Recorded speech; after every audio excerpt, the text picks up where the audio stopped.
maginhawa, matatag, at panatag. Yan ang mga katangiang mayroon ng kabataang Pinoy na kinakatawan ng National Youth Commission.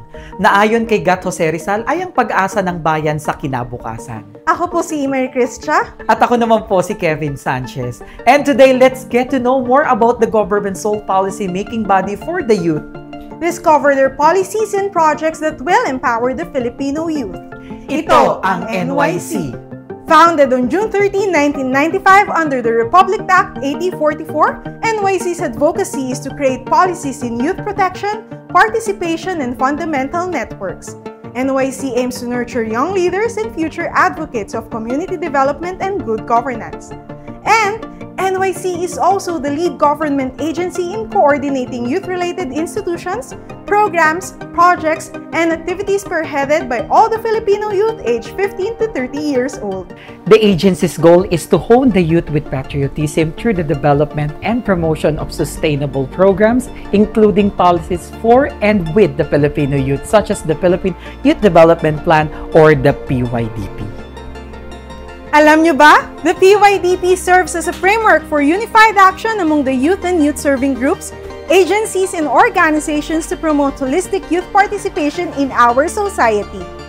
Pero syempre, bago nila i-formulate ang PYDP, they assess and evaluate the situation of the Filipino youth through a youth-led study at ito naman ang National Youth Assessment Study or NYAS. The NYAS is conducted to identify priority needs, prevailing attitudes, and values of the Filipino youth. The results are then used to develop policies and programs that are responsive to the needs of the youth.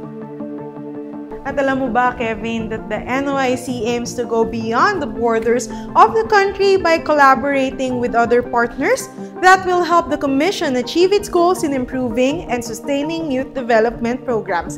Kaya naman, merong mga iba't ibang programa ang National Youth Commission para sa advokasya ng ating mga kabataan.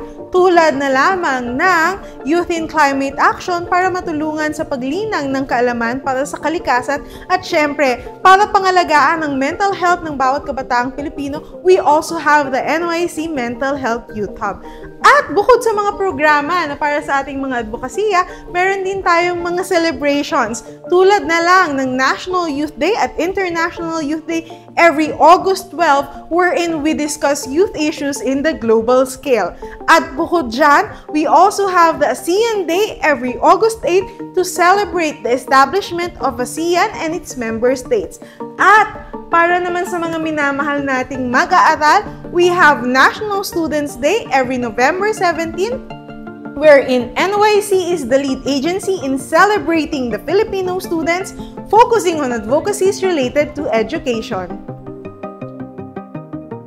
Kaya naman, Emery, alam mo, isa sa mga programa ng National Youth Commission, ang National Youth Parliament, kung saan it's 2 years. After 2 years, we have gathering of youth leaders from different provinces across the country for the formulation of the policies na talaga namang kapaki-pakinabang ng mga kabataang Pilipino. Tulad ng NYP, we have also the Youth Organization Registration Program. Meron ka bang organization sa area mo? Ayan. So, maaari ninyong irehistro ang inyong mga organization sa pamamagitan ng YORP. At kung sakaling mabigyan kayo ng Certificate of Registration, maaari ninyo ito or makapag-avail kayo ng technical assistance mula sa NYC. Siyempre, Emery, ayan, dahil alam ko, very active volunteer ka ng National Youth Commission. Sa mga gusto pong mag-volunteer sa National Youth Commission, maaari po kayong mag-apply bilang aming NYC volunteer sa pamamagitan po ng programa ng National Youth Volunteers Program or the NYBP.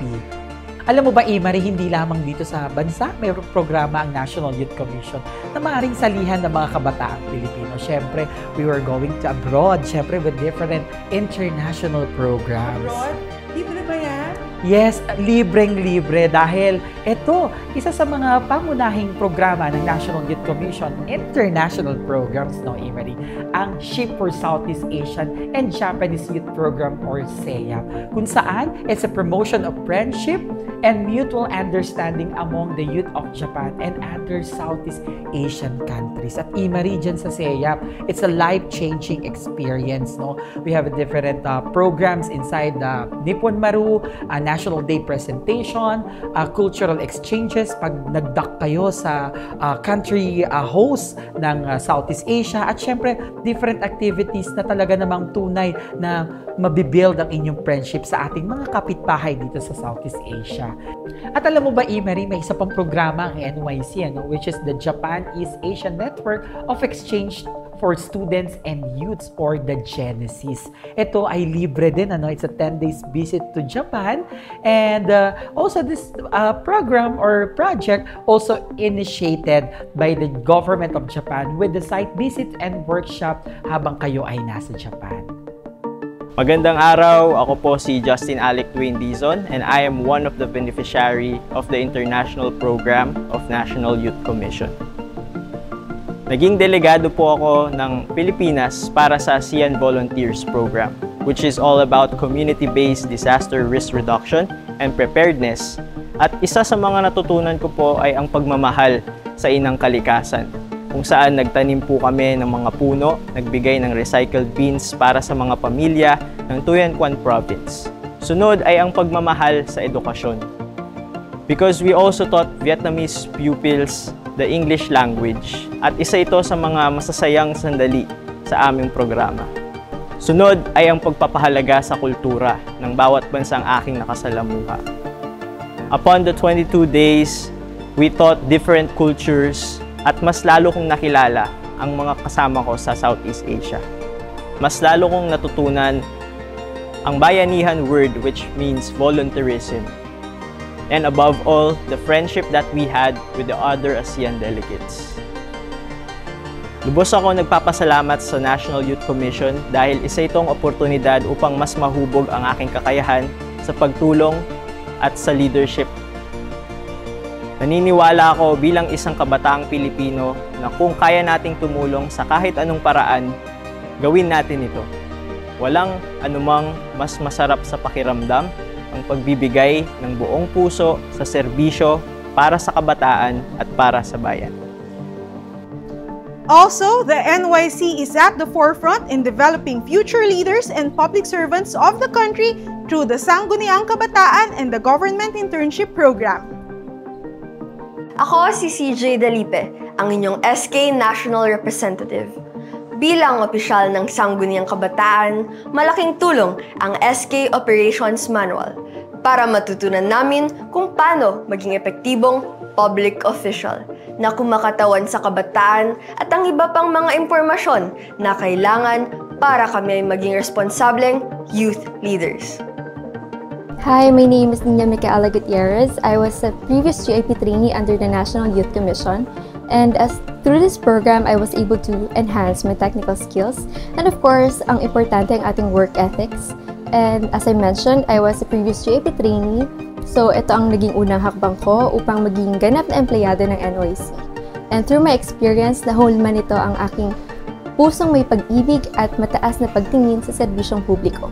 At ang lahat ng ito ay para sa pagiging isang mabuting public servant. Laging inspirasyon ang kapwa ko kabataan. The NYC does not only empower the Filipino youth but also helps them to be responsible, proactive, and patriotic leaders of the country in the present and in the future. Ako po si Emery Cristia. At ako naman po si Kevin Sanchez. At ito po ang National Youth Commission para sa Kabataang Pilipino.